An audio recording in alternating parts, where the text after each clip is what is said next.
long said to why law is a defilement and theft by statutes, and the real war between Enoch and Orion in Jesus Christ's name by using the Lord's name in vain.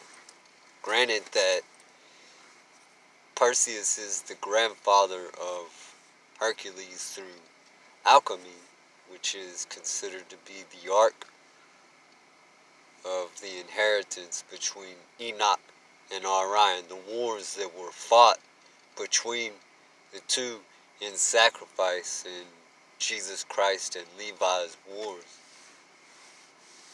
And Levi pretty much became Jesus Christ.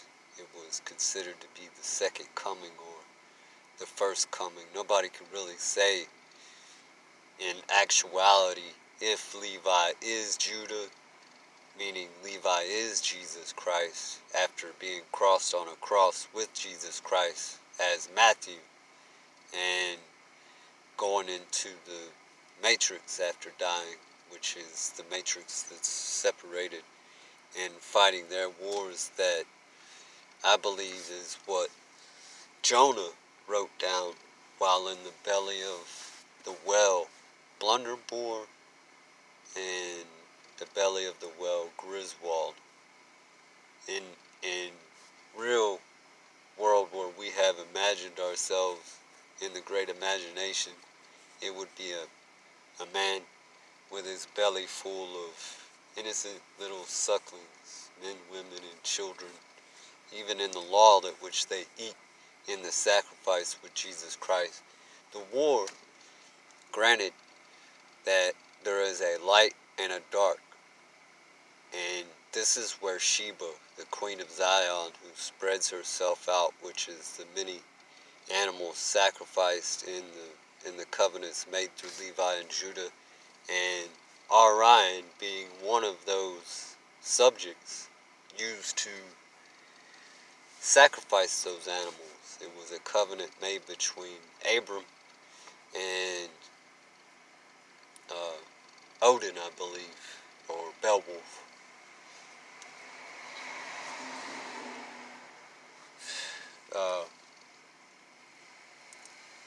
And so,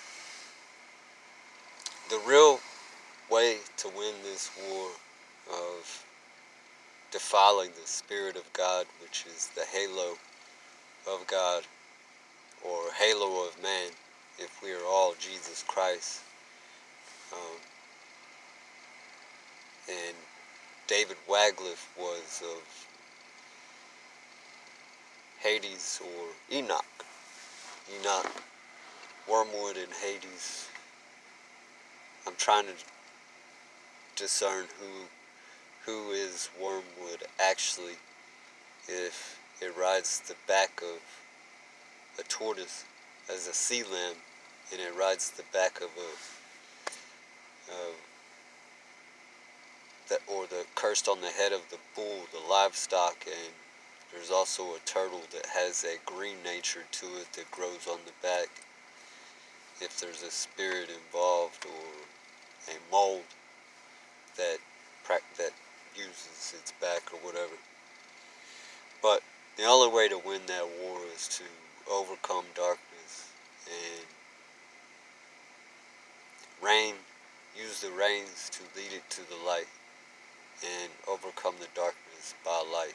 Even though Sheba is a idea of a queen of Zion who seeks power and authority and gain and money and riches, I'm not saying that that is a bad thing. I'm just saying, where is the heart at in money?